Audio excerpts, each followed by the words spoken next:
For more than a decade, FTI has strived to become the leader in the aftermarket performance transmission and converter industry. We've joined forces with McLeod Driveline Components under the leadership of Top Fuel Funny Car pilot Paul Lee, and now have a larger distribution network, more resources, and more power. Come see us in the pits and ask how you can join the FTI family. It's not cheating, it is the competitive edge. It's time for an inside look at the most powerful motorsport on the planet. WFO Radio, NHRA Nitro.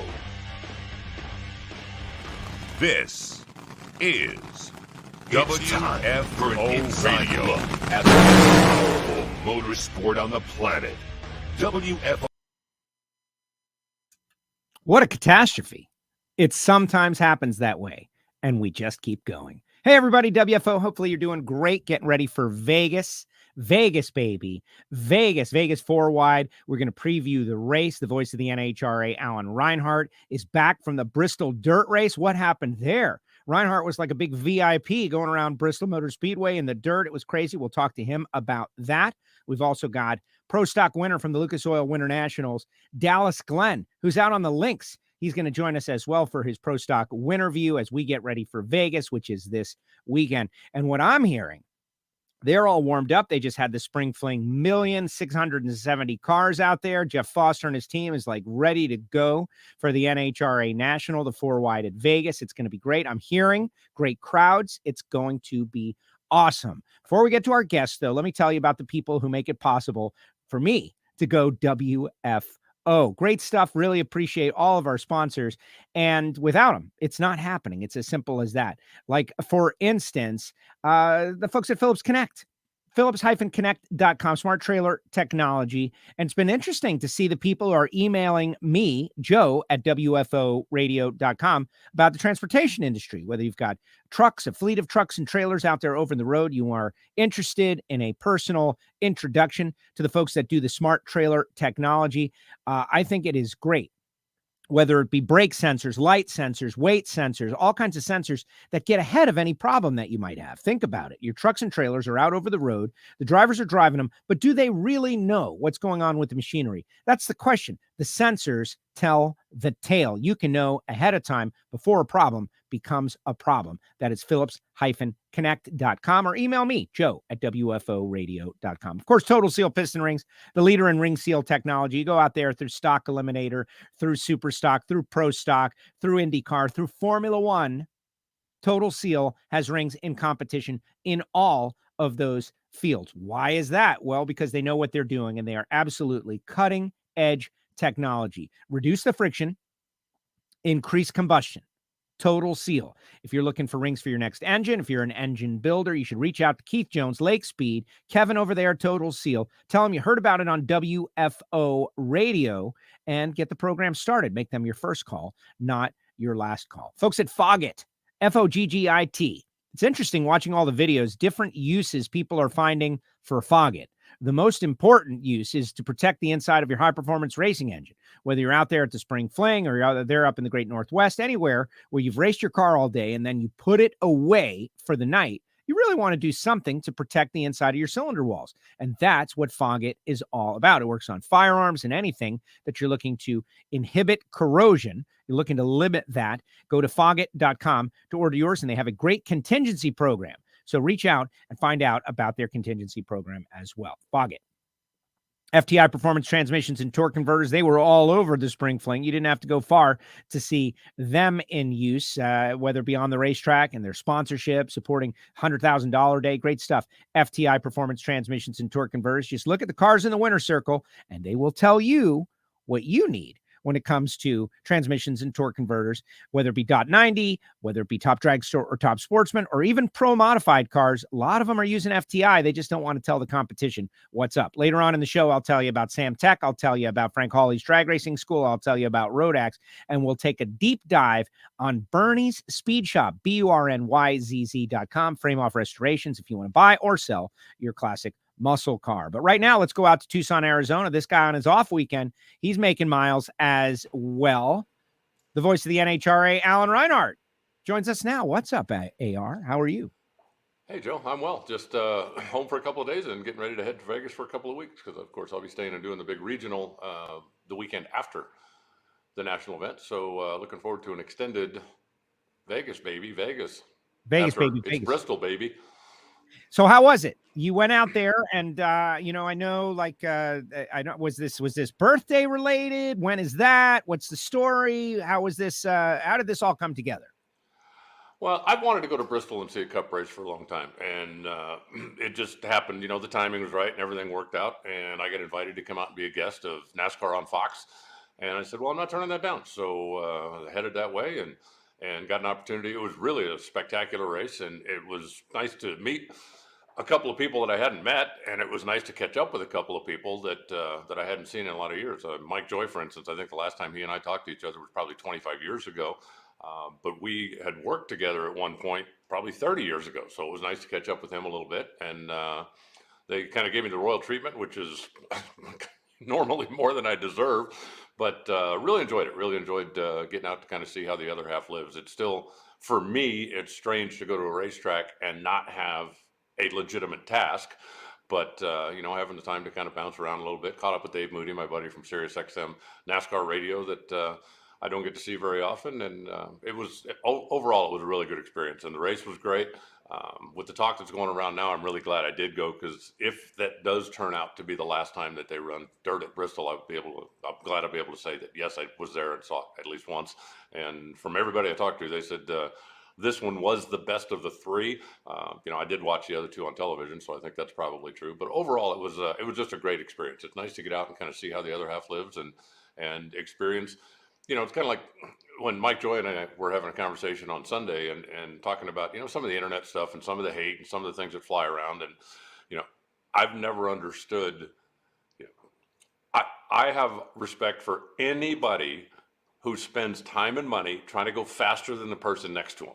I don't care if you're doing it on a road course, if you're doing it in a sports car, if you're doing it in a top fuel car, if you're doing it on a motorcycle, if you're doing it on an EV, I don't care. But anybody that spends time, money, and effort with the lone goal of trying to outrun the person next to me is okay with me. I followed NASCAR for a long time and have a lot of friends that make a living over there, and it was good to get out and see some of them, even though I wasn't able to track down everybody that I wanted to see, but it was definitely it was a very good, very productive, and very jam-packed couple of days. Okay, so how does the other half live? Give us your report, right? The NASCAR report. Like, we can talk about the Bristol race. We spent a lot of time on the Ignition podcast. Is the juice worth the squeeze dirt race discussion? People can go check it out. I kind of think it's neat, and also maybe has run its course. They had a good 3-year run. It was different. It was interesting. You could put that on the back burner, but how about the way they ran their event? I saw the photographs that you took out there, and the fact you were in an elevator, and I know Mike Joy's been battling Twitter. He's been fighting it out on Twitter against people. Seems to be maybe we complain about the negativity that's over here from time to time, but it seems they've got a fair amount as well. So what's your post-race, how does the other half live report? Well, it was good. And again, just, being able to go over there and spend time, it's interesting to me, what it's like on our side of the fence. And I'm sure everybody watching this is familiar with what the vibe is like when you go to a drag race. Well, at a NASCAR event, it's just very different. On Saturday, they ran the heat races for the trucks. They ran the heat races for the Cup. And then they take a break, and then they run the truck race. But once you start racing, you're just racing until the flag drops. Whereas on Sunday, the only on-track activity was the Cup race. So, we got to the racetrack. We left the hotel about 1 o'clock, I think, or 12:30. Got to the racetrack fairly early, but the race doesn't start until 7. So a lot of laid-back vibe, a lot of just kind of wandering around. But once the race starts, it's all business. Whereas, on our side of the fence, we race, at least for the pros, and then everybody goes back and gets prepared and comes back for the next race. So we have, an event and a break, an event and a break, an event, and they have a kind of a long laid back break. And then you ramp up to, once the event starts, it takes off. It's just different. But it was, again, very, very entertaining, very enjoyable. And I certainly appreciate everybody that made it happen. It was a nice weekend off, and I got to do something I've wanted to do for a long time. And they said, with the talk about Bristol Dirt, if it doesn't happen again, then I'll be able to say, hey, I was there once. Absolutely. All right, we're gonna get to it. I see our guest is in position. I don't know if he's like ready. He would have to give me a thumbs up if he is ready. Look like he's positioning his camera. He's got to be ready. We're going to bring on our Pro Stock winner from the Lucas Oil Winternationals, and I got a lot to talk to you about. But he's very busy, Alan. He's making time for us, as you can imagine. Pro Stock. There's a lot of work that goes into the cars. Didn't you say he's on the links? See, you're jumping the joke, man. The joke is like when he comes on, he's going to be on the golf course and everybody's going to laugh. There he is, Dallas Glenn. We see you, Dallas. You were really good in the preview section. Now he's just frozen out there on the links. Dallas, do you read us?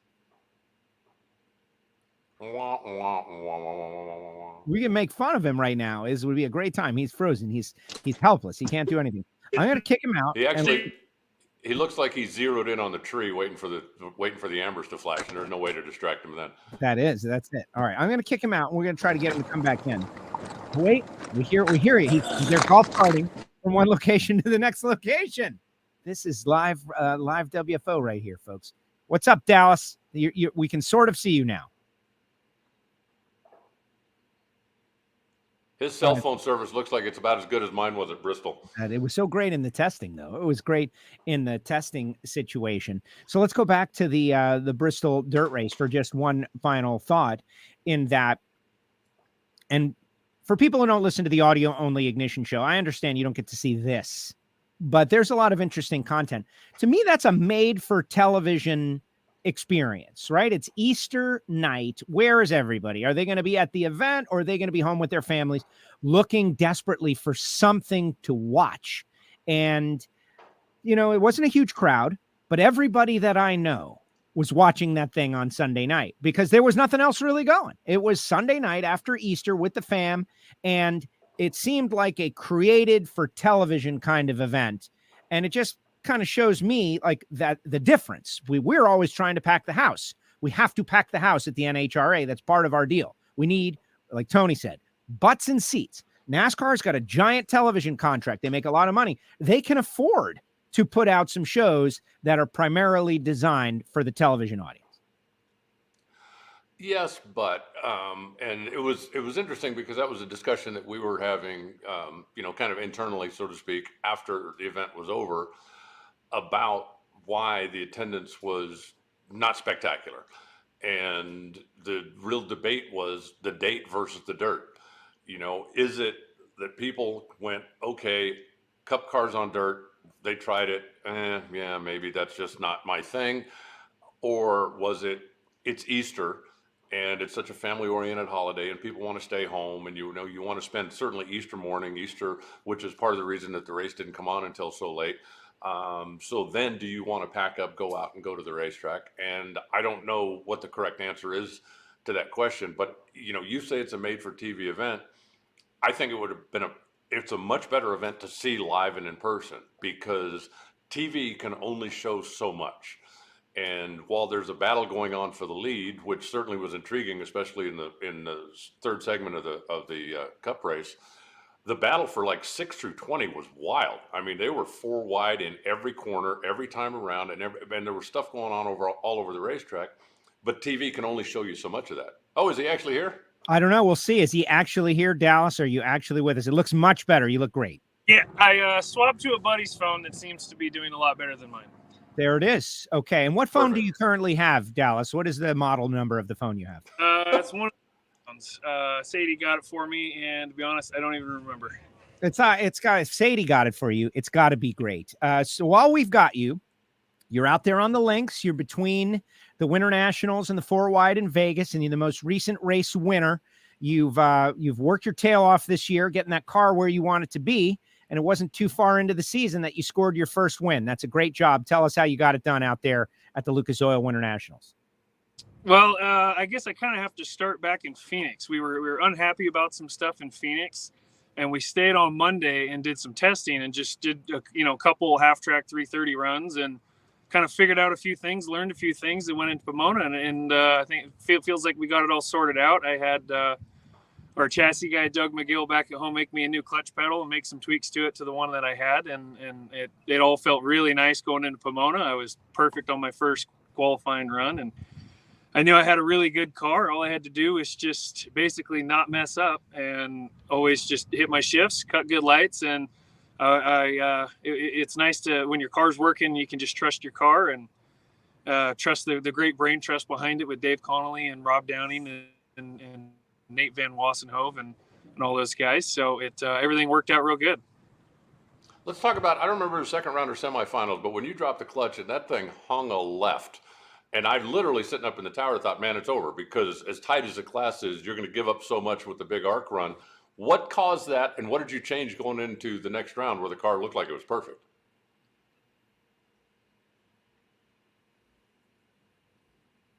And that's it from Dallas. Apparently, that's top secret information, and Dallas is not allowed to share. Snap it. Shut it off. No, he's back. He's back. Did you hear any of that, Dallas?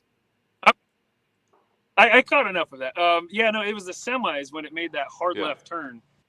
And, as the day goes on, the track gets harder and everything. You make adjustments to the car and I think they might have just taken a little too much out of it, and it just stuck the tire and instantly turned hard left. And like, I knew I was good on the tree because Camry's just been really hard on me on the tree the last few times I've raced her. So I knew she was going to be tough.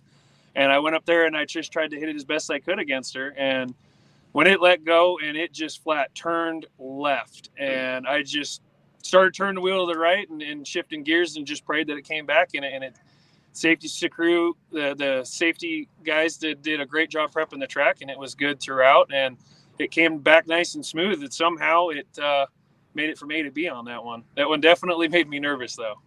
So that was just a starting line RPM thing or a launch RPM? Yeah. It just kind of stuck the tire and just decided to turn left. I think one tire probably had more traction than the other one. Walk us through the final round, Dallas, where you're going up against Hartford. Hartford had the car to beat, or one of the top cars throughout the entire race. And you got up on the wheel. He did too. You're 25, he's 16. And a lot of people felt like he had the quicker car, but when the win light came on, you were the winner. What did that race feel like as you're going down the racetrack? Did you sense him there the whole time? Were you behind? Did you feel like you were behind and you drove around him? Just take us through that race. Honestly, like, I didn't feel great when I left the starting line, and I felt like I was behind. I'm running through the gears, and I got it in high gear. I took a glance over, and he's right there, but I didn't feel like I couldn't tell that he was out in front, and I was just like holding on and staring at that finish line to come as fast as it could, because he's been just getting a few thou down the back. And I'm going down through there, and it started spinning a little bit at 1,000 foot, which was probably a good thing because it kept me from staring over at him the whole way through. So all I did was just stare at the finish line and try to get there, just hope that it got there quick enough. And my win light came on, and I knew it was really close because I couldn't tell who won. 3 races into the season now, any trends that you see that are maybe a little bit surprising or something you didn't see coming, either somebody performing at a higher level or somebody not performing at as high level, or something to look forward for? I mean, with 3 races into the season, do you see any trend?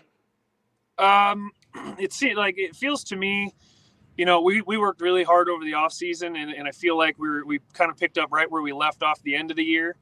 And I feel like it's going real good. We got a lot of good cars, and I feel like some of the other teams kind of maybe have struggled a little bit with what kind of we did last year, where they can go up and make the exact same run, and for some reason they're just a couple hundred slower. And that's just kind of part of the pro stock kind of thing, where it's every little thing matters a whole lot, and it's so difficult to be perfect all the time. And I'm sure that the other teams are gonna get right back up, and it's gonna it's pro stock's just brutal right now, but I bet you it's gonna get even tougher here very soon. Mark Caruso is out there, Dallas. He said that you had a bad job at red lighting, Dallas. LOL. Which means loser on loser. He's attacking you personally. Do you have anything you want to say to Mark Caruso? Well, his daughter has done a very bad job of red lighting against me several times. So it just fell that way this time, and maybe next time it might fall the other way. There you go. Look, I tried to set him up for a big battle, and he deflects it very professionally. Good job, Dallas. Let's move on to some of the important stuff. What course, what hole, and what's your score so far? We're on Bears Best out in Las Vegas right now. We're just getting ready.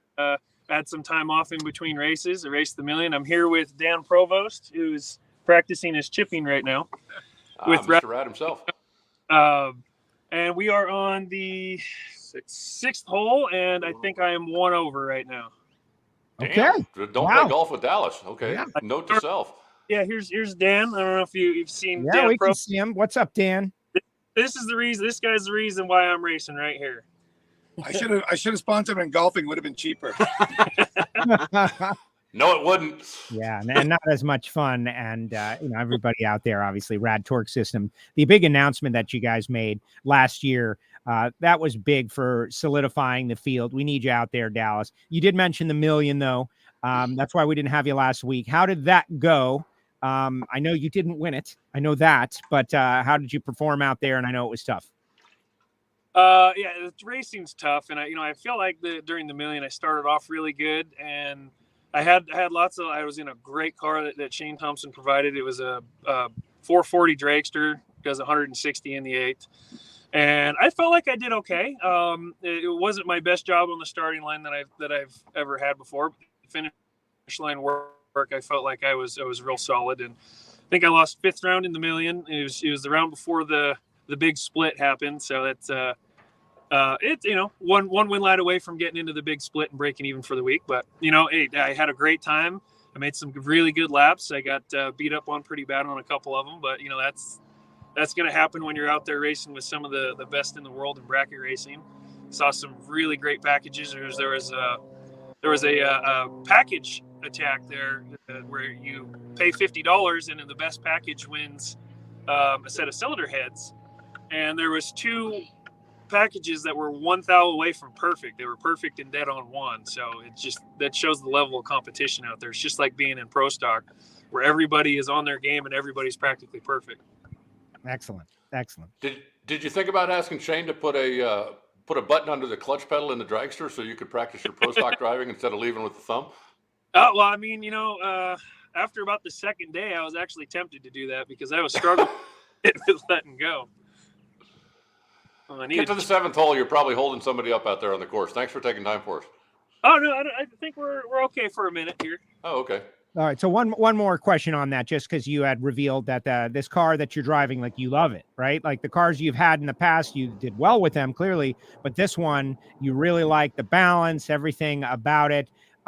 This is a car that Roger had driven last year and had been number 1, I think, once or twice. What's up with that, right? Like one car just has a better feeling for you personally than the other. It's.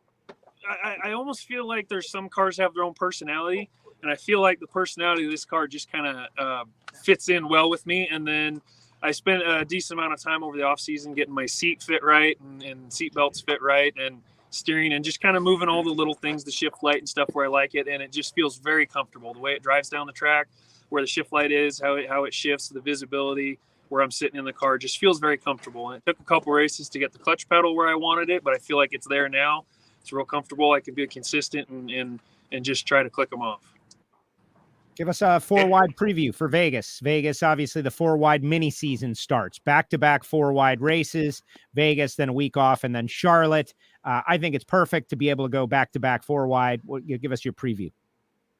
Well, I mean, I absolutely love Vegas, and Vegas, the way that you're down a little bit on power, so in the starting line's really good. So that tends to agree with a little bit on how I drive.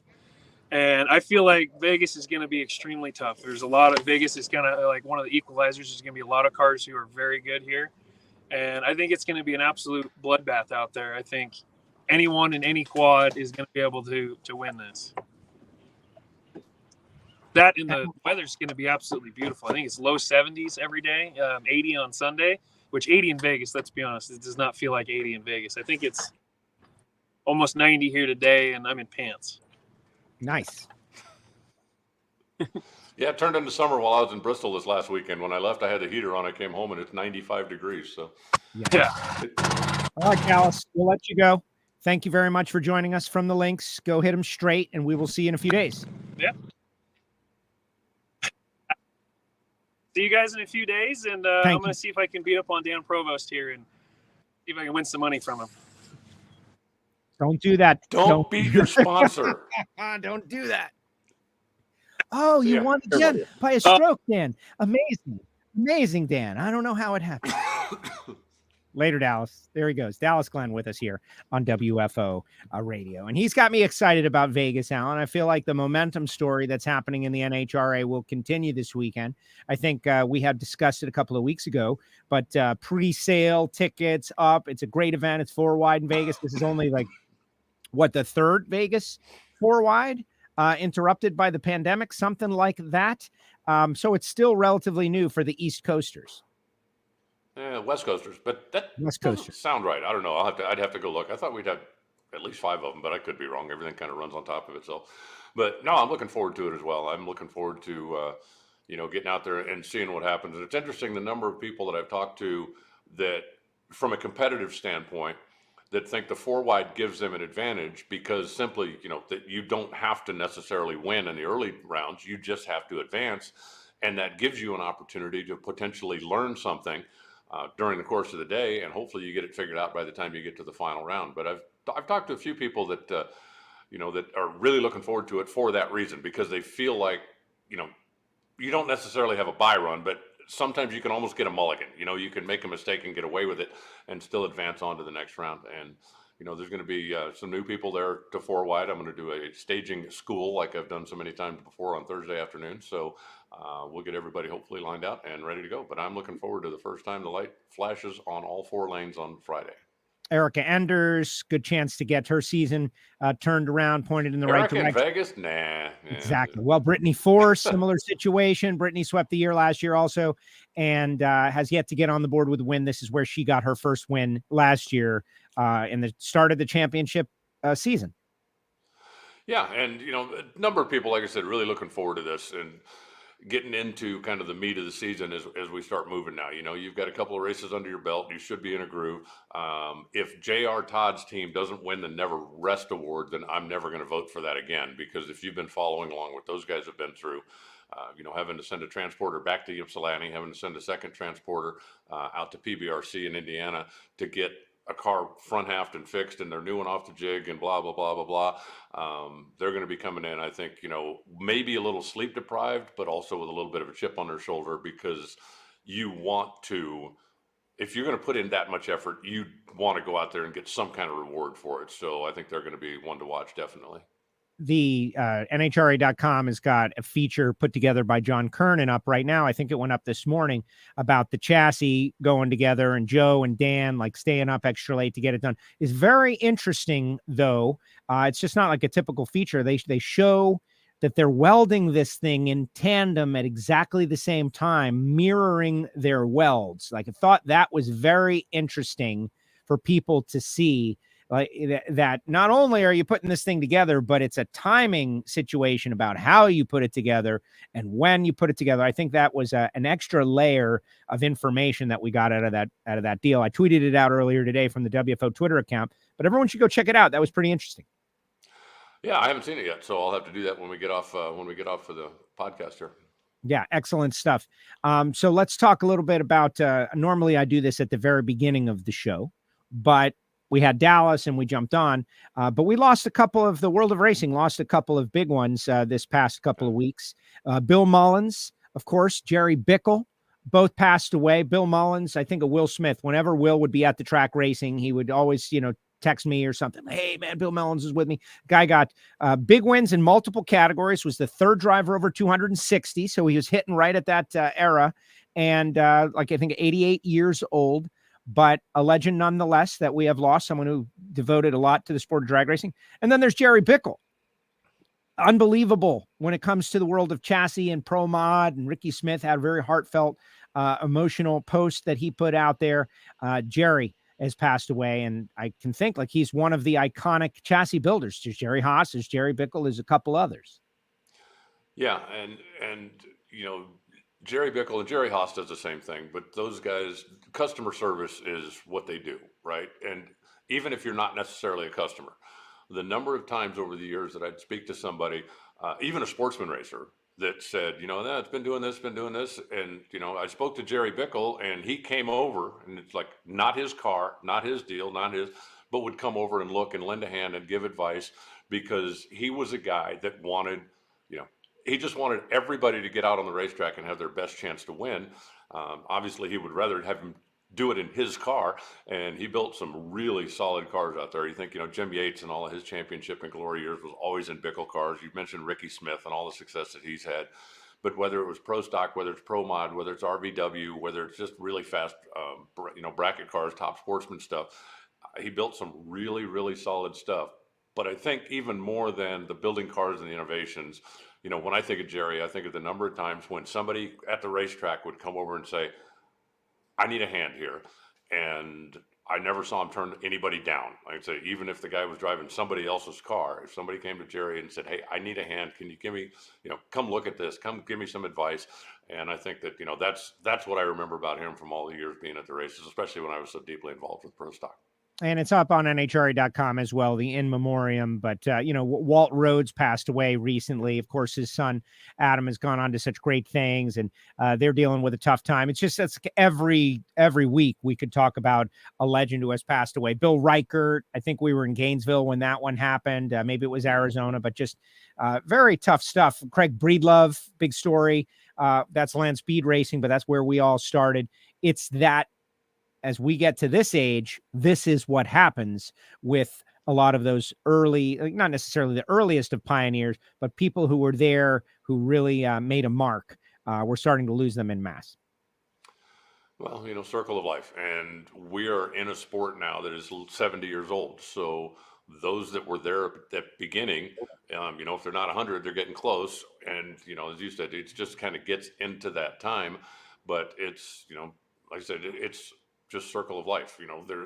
There's always a new generation coming up, and there's always people that are retiring, moving on, and then passing away at some point. And I think it's nice, especially with what Phil Burgess does and what McKenna does and the guys, to make sure when these things happen that they are remembered, that there's something in National Drags or there's something on NHRA.com, hey, just remember this.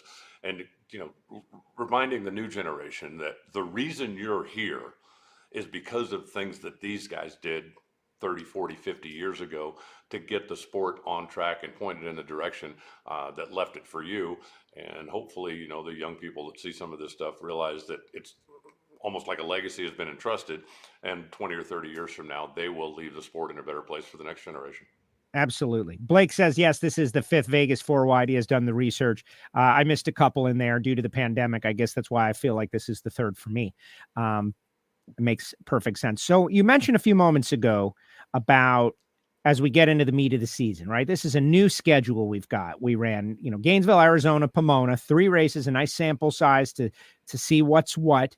Now we go into our 4-wide mini season, 4-wide mini, and then it's, the pull to U.S. Nationals. But what has surprised you so far? I'm looking at the funny car points. Matt Hagan has won 2 out of 3. We're going to hear from Matt tomorrow on the show, 12 noon. Everybody be there for Matt. We're going to talk a little bit about that. Caps 26 points behind.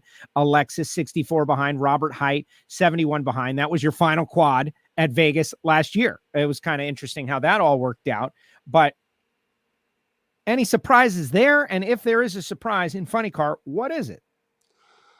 I haven't seen a surprise in funny car, really. I mean, when you look at, and I think we touched on it last week or 2 weeks ago, 3 races into the season. So we've had 6 chances for somebody to be in a final round. 5 of those 6 have been Robert, Ron, or Matt. And, they were the 3 that duked it out all year long last year. The only one to break into that is J.R. Todd when he went to the final out there at Gainesville to begin the season. So I think that, I haven't really seen any big surprises in funny car because the 3 solid power players from last year still are. Maybe a bit of a surprise that Cruz got off to such a slow start the way he finished the season last year. I thought he was going to come out a little bit stronger, but they certainly looked like they were stepping up their performance a little bit in Pomona, so I expect to see that car step up. Tim Wilkerson's going through a bit of a learning curve. I think a lot of people thought Tim, with coming on board with the Maynard family and having Skag and having the bump in budget and being able to, oh man, look out for Tim. He's going to go out and win 15 races this year. But there's an adjustment period. And so I'm not surprised that he's going through the adjustment period, but I do think he is going to get and be stronger as the year goes on. But so far, 3 races in, I couldn't tell you there's anything out there that I see that is really shocking to me in funny car. Yeah, I think we just got to get into it. And the conversations that I had last week, speaking with a lot of crew chiefs, just how many have new setups, new parts, new pieces, new setups, or in a learning situation. Mike Neff talking about establishing setups. Like, we need to figure out how to do 75 in a certain situation. We need to figure out how to do 70 in a certain situation. And we're establishing all these setups, like putting chess pieces out on the board to kind of figure out what's possible when crunch time comes. And that's interesting in and of itself, like the preparation for the stretch run. It's very early in the season, but you're not just, and that's all countdown related, right? You're not just trying to win the one race you're at. You're trying to set yourself up to be in a championship caliber situation for that stretch run. Yeah, it's very much countdown related. In years past, how many times have you spoken to somebody when we'd get Western swing? And, maybe somebody that was very strong, very solid in the first part of the year, we get out Western swing and all of a sudden they're just kind of middle of the pack or running okay instead of, running up front, so to speak. And I've had many conversations with guys over the years that go, oh no, I'm fine. I've got, all of my countdown stuff is in the trailer. It's sitting over there. I'm working on a different combination, or I've got a new chassis, or I've got a something.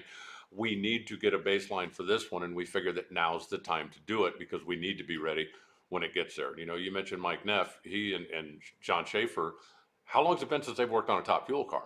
So you don't forget what you used to know, but things have evolved and they're different now than the last time that Mike and John worked on a top fuel car. Matter of fact, I don't remember John as a crew chief anywhere, assistant crew chief, ever being on a top fuel car. So there is some learning there while you get your baseline, while you get your parameters, while you understand what we can do with this car and what we can do with these parts and the things that we're working with and the technology that we're working with now. You just have to learn that. And it takes time. It takes runs. It's as simple as that. I think Tony made 5 runs or 6 runs on Monday in Phoenix. I already know, I don't know how many, but I know there's at least a handful, and there may be as many as 12 that are planning to stay and run Monday after Vegas, because this is the time of the year when you've got to get this stuff figured out. And if that means making extra runs, that means making extra runs. Yeah, it makes a lot of sense. And it's not going to get easier. It's only going to get tougher. The competition level in all categories, brutal. And if you are not out there testing, someone is out there who is testing. Steve says Chad Green's performance is a little bit surprising. Happy for him. True. Yes. Yeah, I shouldn't have left him out. He is, great start to the season. And who knows what would have happened in Pomona if they hadn't, made the mistake first round. But he's got a car that, let's just say that the rest of the field is taking him a lot more seriously than maybe they did in the past. And being out there week in and week out is going to make him stronger, because you're going to learn something every time you go down the racetrack. If you're only out 8 times or 10 times a year, trying to keep up with the guys that are out there 21 times a year is difficult. It's like any other sport. A guy that plays golf 5 times a week has an advantage over a guy that plays golf every other month. I mean, simple as that. A guy that goes bowling on a regular basis is going to have an advantage over a guy who only goes bowling once every 2 or 3 months. So the more runs you make, the more you learn, the more of a groove you and your team get into. And Chad's team and car look like they're in a pretty happy place right now. Yeah, definitely. And I'm happy for him. I talked to Tim, I talked to Daniel. They had to run each other, obviously. And it was Daniel's birthday, which had to make him especially annoyed about that mistake with the throttle stop.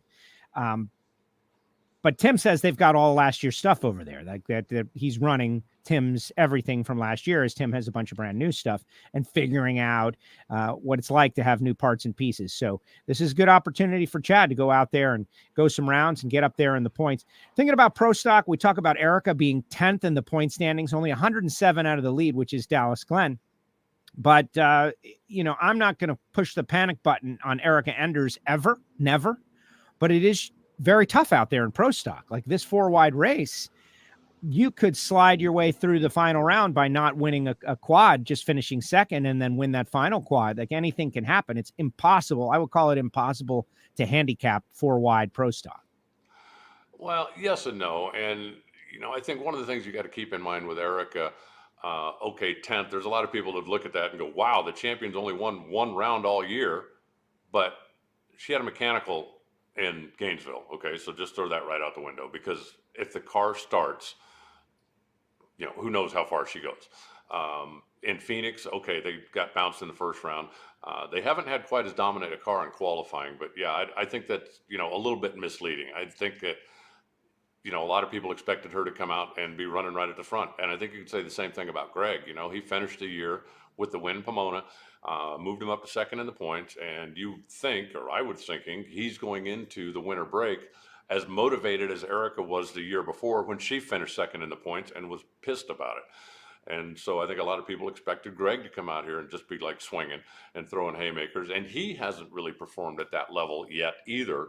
But when you've got so many cars that have, in essence, equal horsepower, it's really difficult to gap the field, so to speak.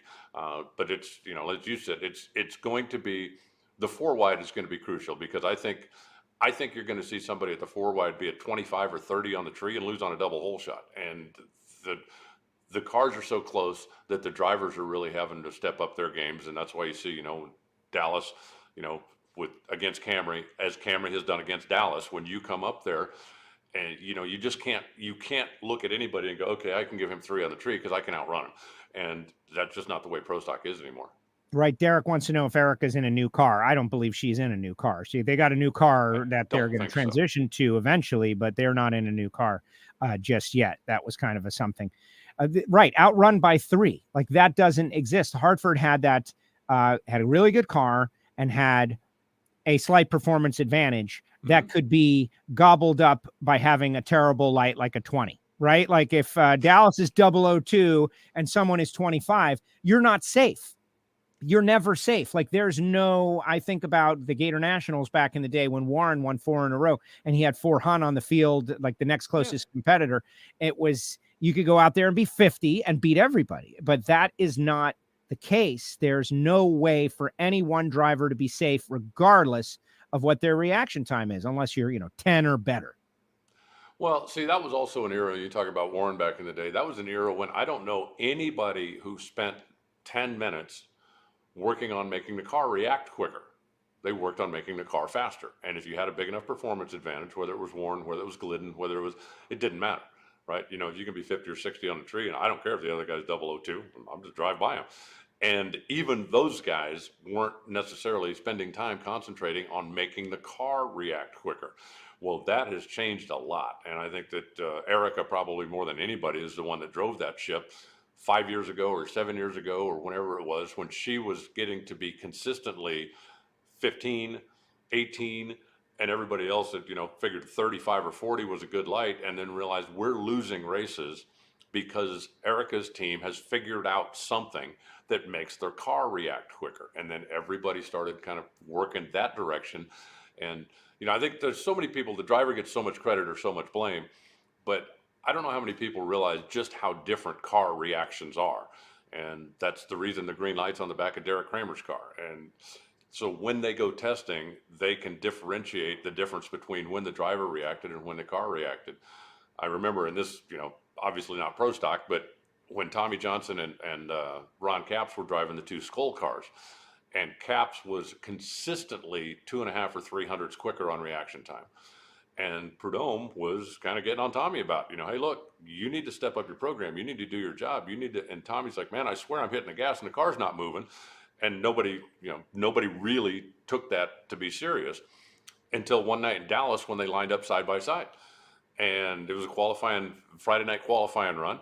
And they went back frame by frame and watched. And with as fast as the cameras were at that point, and they're certainly even faster now, it was about 2.5 frames from the time, incandescent bulbs, from the time you'd see the bulb start to come on till the time the bulb was full bright. So you could go back and go frame by frame by frame. And they watched the run where it had both cars in the tree in frame. And the lights started to come on, and the lights are half bright. And as the lights are going full bright, Tommy's butterfly's open. And then 2 frames later, Ron's butterfly's open. And 2 frames later, flames come up on Ron's car. 1 frame later, they come up on Tommy's car, and Ron left first by a couple of hundredths of a second. And they took the video back and said, look, I hit the gas. Something's wrong with the car. Fix the darn car, because I'm doing my job. But there was just not a lot of effort put into car reaction time. Going back 10 years, 15 years, maybe, I think it's probably about the time it started with the nitro ranks, when they started working on the fuel delivery, working on, we've got to get this thing to move faster, because the machine itself reacts very slowly after you hit the gas. And the Pro Stock contingent got to work on how do we make the car react quicker from the time the driver drops the clutch. And now everybody has got that pretty much figured out, or at least you better have it figured out. Well, exactly. I think that's got to be a helpless feeling. And I've heard that story as well. And what a vindication that must have been for TJ in that moment, being questioned and then be able to have evidence that says, see, this is what I've been feeling all this time. I know Grubnick, who is, knows how to make the car go very fast. Like, you can't do everything immediately. Clay had mentioned the race that he had to sit out a couple of years ago. I think it was in Epping, that he had driven Grubnick's tune-up, and it wasn't the most quick reacting of tune-ups, right? Well, then I'm sure Grubnick has gone to work on that. And, people would want to blame Brittany a couple of years ago, but it wasn't necessarily the case. And that is the combination that when you're the driver, that's going to happen to you. You're just going to be questioned by people who don't think about it in a slightly deeper way. Well, guess what? Her reaction times have been much better going back to last year. She won a championship. She had a great reaction time this past race. And I'm sure it's a combination of the tune-up and the driver and all of these things. Like, if you can figure out 12 thou, it can make a big difference. And that's it. You've got to figure out how to make the car react quicker. And, nitro cars react slow simply because they leave from an idle and they run a centrifugal clutch, and everything takes a little bit of time. It doesn't take 8 seconds, but from the time your eye says, okay, time to hit the gas, and then your foot moves, that's a split second. So now the butterfly's open. It takes a split second for the fuel to get where it needs to be, for the air to go in, for the blower to ramp up. Now the engine's revving up. That takes a split second. Well, it's a centrifugal clutch. So once the engine revs up, now it starts applying clutch, and then it squats down on the tire, and then it hits the wheelie bar, and then it reacts off of that, and the tire starts to come back up, and then the car moves forward. And all of that stuff just takes time. And that's why, top fuel cars don't react. That's why nobody's going to be 00 in a top fuel car on a regular basis. Whereas in a Pro Stock car, if you got the engine screaming at 7,000 RPM plus, you drop the clutch, the power goes from the flywheel to the tire a whole lot quicker, and you can still make adjustments for that. So they're just, they're different machines, but you can adjust. You've got to be able to adjust how quickly everything happens. And when you figure out, okay, if we richen up the fuel mixture, the engine will come up a little bit quicker, and we're talking, hundredths of a second or thousandths of a second. But that's the difference in so many of the races these days, that if you can figure something out that's 5 thousandths better, that's going to win you some races. Absolutely. Great topic for Hear It from Heiner, the Michael Heiner show that's available for our Patreons. We'll have to ask him. We got a new episode scheduled to come up. Any final thoughts, Alan? Anything you want to put out there? I'm looking at NHRA.com just to make sure there's no breaking news. And I see that you and Loans got together and you set the wild card entry for the Summit Racing Series National Championship that will be back at Vegas at the end of the season this year. I don't want to reveal what it is. I want everybody to go to NHRA.com and watch, but I know you guys have a good time with that. That's great news that the Summit Series Championship will be back in Vegas. Such a great facility. Obviously, I'm excited to be going there. Any final thoughts as we get ready for Vegas Four-Wide? No, just that I'm ready to go. I'm ready to go racing. But I do want to say a big thanks to the NASCAR on Fox folks who hosted me last weekend, and in particular, Mike Joy, because when we were having a conversation about, racing here and racing there, and I mentioned, coming to Bristol, and he said, why don't you give me some notes about what's coming up, and I'll drop it into the show if you don't mind. And I said, well, certainly don't mind. And so being able to get a plug on the NASCAR broadcast for the Four-Wides and for coming back to Bristol when we go there June, I really appreciate Mike for doing that. But thanks to everybody that got together and made that happen. It was a pretty special couple of days, and it was fun to do. And as I've told people before, I had a wonderful time. Feel free to invite me back whenever you'd like. There you go. And you know what's funny is my dad called me and he's like, yeah, I think they just mentioned Alan Reinhart on the NASCAR broadcast. And I wasn't in front of the TV at that moment. So I spent a considerable amount of time trying to find the mention, but I never found it. And so you just at least drove home that point that my 20 minutes wasn't totally wasted. There was something I was looking for. I just missed it. It was during the stage break, stage one, if you want to go back and search some more. But no, I appreciate him doing that. And then he and Tony talked a little bit about, because this is going to be Tony Stewart's first Four-Wide. And Tony, of course, was there doing color commentary for the NASCAR on Fox guys. And so they spent a little bit of time talking about that. But I really, really appreciate the fact that the NASCAR guys hosted me, and that they were willing to give us a little hit in their broadcast. So really appreciate it, guys. And anything I can ever do for you, just let me know. Excellent. Thank you, Alan. Great job, and appreciate them. The cross-pollination between the sports, I think, is the best way to grow as best as is possible. All right. Big weekend this weekend. I'll see you out there. All right. Travel safe. I'll see you in a couple days. There he goes. The voice of the NHRA, Alan Reinhart, joins us each week right here on WFO Radio. Yeah, he was out there at the dirt race. It was kind of cool, and I enjoyed myself. Sunday night, Easter night, just watching a little NASCAR. And we've got something special going on this weekend as well in the NHRA community. And I'm hearing that, ticket sales, I don't want to get super ahead of it because anyone that's in that area should plan on coming out and enjoying the weather, but we're going to go Vegas Four-Wide. And I just love thinking about what can happen, right? Teams who could be an underdog, maybe getting out there and sliding through the first couple of quads and getting a shot to win the race. We've had a few examples of that over the years. Spencer Massey, Charlotte last year, a couple of opportunities. But just like in NASCAR, when will the dirt racer score on the dirt track? When will we see an underdog finally use the four-wide to score a victory? I think that will be pretty interesting. I know Blake Alexander got one a few years ago to put himself on the map. Who knows what will happen? All right, final comments in the comments section, guys. This edition of WFO Radio begins to wind up. I do want to tell you about a couple of our supporters out there, like Bernie's Speed Shop, Bernie's, BURNYZZ.com. Go check out their website. Like, that's all I ask you. I'm going to buy or sell a muscle car from Bernie's. That's up to you. But just go check out their website, check out their social media. And now, having been to the shop and seen the operation, it's really amazing.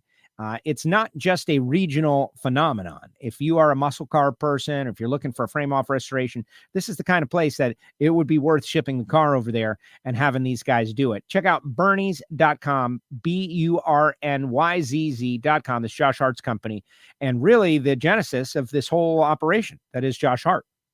Started out going door to door. Can I detail your car? And it has grown to this very amazing stuff. On the Ignition show, which we don't always promote it as much as we should, because it's kind of like the secret stepchild of WFO. It is audio only. We're now doing shows out there on all the different social stuff and, flashing photos on the screen. But we started off as audio only. Last night, I started talking about Samtech. And they've been on board with us for a while. And it's so important. Like, I'm thinking about the next generation of hands-on people who can do what they need to do. Like, Jerry Bickle passes away. And who's going to be the next Jerry Bickle? I was having a conversation with Gary Stinnett about Project Pontiac and how we're going to do that. And I'm thinking about, he's telling me how busy he is and how many engines they're going through. When the current people who are building stock, super stock, competition eliminator engines decide for whatever reason, like, okay, it's time for me to retire. Who's going to step up and fill that void? One or two people cannot do this job. It's to build sportsman engines for super comp, for super gas, for big money bracket race, to build engines that are competitive. Like, you think of all these big companies like Reinhart and Morrison, all these companies that are giant legacy companies, been around doing it for a long time. Like, who is going to replenish the well of the engine builder? It's a good question to think about. Everybody wonders about drag strips. Are we going to have drag strips? Yeah, we'll have some drag strips. Maybe you'll have to go a little further to the strip at Las Vegas Motor Speedway, a track that doesn't appear to be going anywhere anytime soon. It's one of the crown jewels. People are ready to go there. 670 entries at the Spring Fling. But there's going to be racers. There's going to be money to race. But are there going to be people to build these high-performance racing engines for all of these racers that we've got? That's a great question. And that's why Samtech is an important sponsor for WFO. So if you're thinking about, if you're a relatively young person, you're a veteran, they're approved to train veterans under the GI Bill, maybe you want to get involved in this kind of thing, reach out to Brian Massengill at samtech.edu. Tell him you heard about it on WFO Radio. It's like important for the future of the sport. Frank Hawley's drag racing school, the Dragster Adventure, less important, but a lot of fun.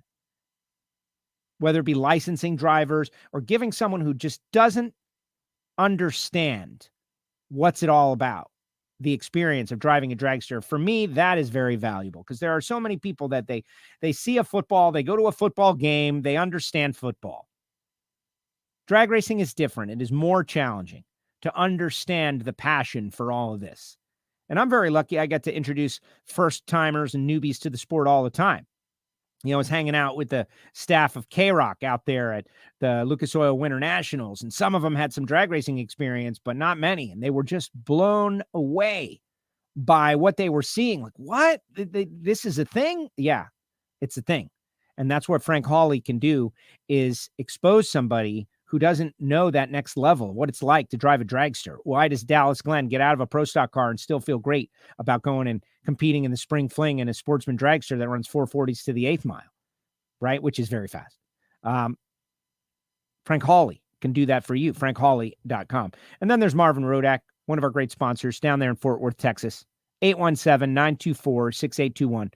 The coffee that powers WFO. It is roasted fresh per your order. I order it full bean. I grind it myself. It's just great experience. Feel like I'm, using a chemistry set every time I make my coffee, and I have a good time doing it, and it fuels me. Call Marvin, 817-924-6821, whether it be hot sauces or spice rubs or everything good. Call Marvin Rodak. And big thanks to FTI and Foggett and Total Seal, like everybody who supports our show as we continue to move forward and grow on WFO Radio. It has been an amazing start to the season. Of course, our Patreons. This is the VIP Listener Club, guys. VIP Listener Club behind the scenes. Every bit helps keep the WFO universe turning. And these guys get specialized content. I've connected with Michael Heiner. We're going to try to do a special Pro Stock show today behind the scenes.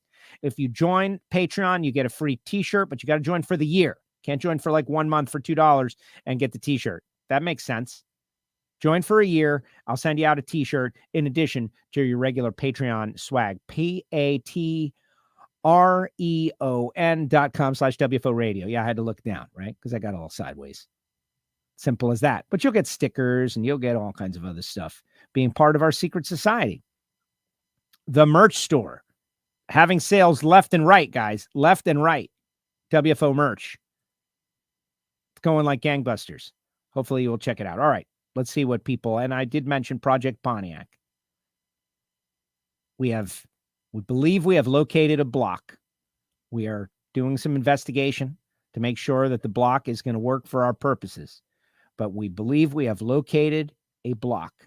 And so the process begins for Project Pontiac. And for those that want to see an old bracket car get turned into an NHRA Super Street competitor, something that would also work in the big money bracket stuff that happens from time to time, you're definitely going to want to follow our story, Project Pontiac. All right, let's see what people have to say out there as we get ready for Vegas. Blake wants Amanda Busick on the show for a preview. I don't know. I'll talk to Amanda. I'll see her this weekend. But I don't know, Blake. That's in 2 weeks. Blake just loves to see the celebrities, is what it is. He loves the celebrities more than he loves the drivers. Walt, let's go.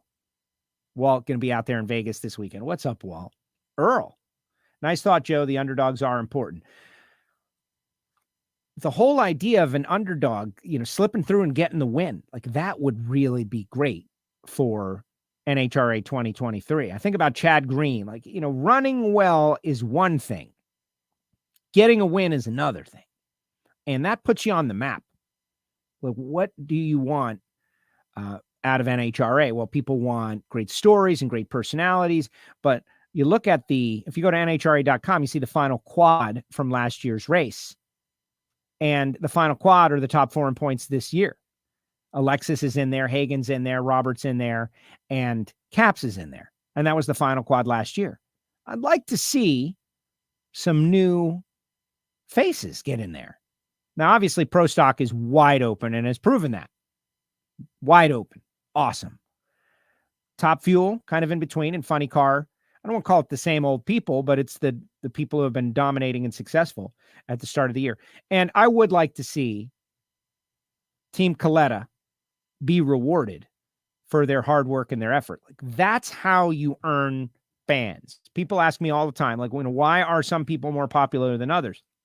The race fans have now seen JR and that team struggle, have a very tough situation handed to them, right? Like not their doing. They came out of the box. They had a fast car. They were feeling good, and they were served something negative. And so now they're working through it, and the spotlight is on them. All that travel, the chassis being fixed, the back and forth, and now they're going to show up at the racetrack. This is a moment. This is a moment, a chance to, anytime you win, you score, and anytime to win anything is a challenge. But if they can get a win with all eyes upon them and all the casually observing people like, yeah, man, I remember that thing that happened to the yellow car. Yeah, man, I heard they had to work really hard to get that yellow car back to the track. Hey, the yellow car goes out there and has a great run and maybe wins in Vegas. Like, that's how you earn fans. And so I'll be very interested to see how they do. And it's a great story. How will they do after this torrent of the past couple of races? Let's see. Fleetry, can I get a birthday shout out for Mrs. Fleetry, please? Yeah, absolutely. Mrs. Fleetry, happy birthday to you out there. Damon has been a long time listener. You don't have to write it on the back of a Pro Stocker to get it on WFO, right? Let's see. Please bring Hannah on sometime. Va-va-voom. Get out of here, Lonnie. Oh, my gosh. We're not doing that. I'm not serving up the lady reporters to the audience, the WFO audience. You guys go on. That's what social media is for. You guys, that was a little creepy, Lonnie. I'm just saying. What else? All right. Final thoughts, guys. I will tell you, I'm very excited about Vegas. I'm excited to get back out there.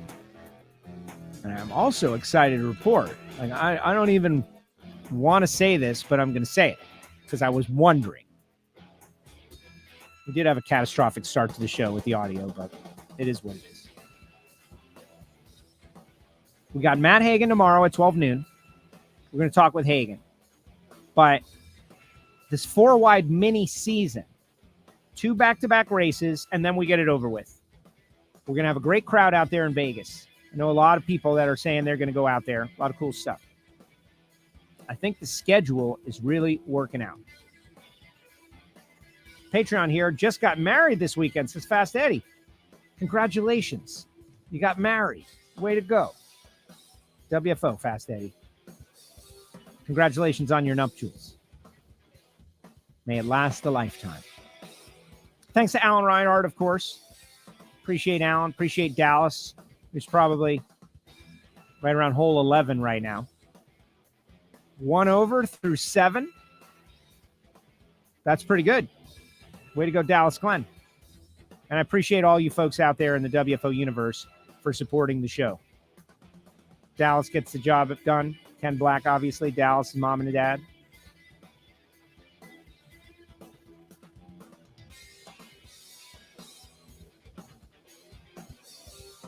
And that's a good-looking race car as well. So if you're anywhere in the area, head out to Vegas. And if not, you can check it out on NHRA.tv. We will be there beginning on Friday. Again, thanks to Reinhardt. Thanks to everyone. We got a Hear It From Heiner episode, hopefully coming soon. And we'll see you in Vegas, baby. Vegas.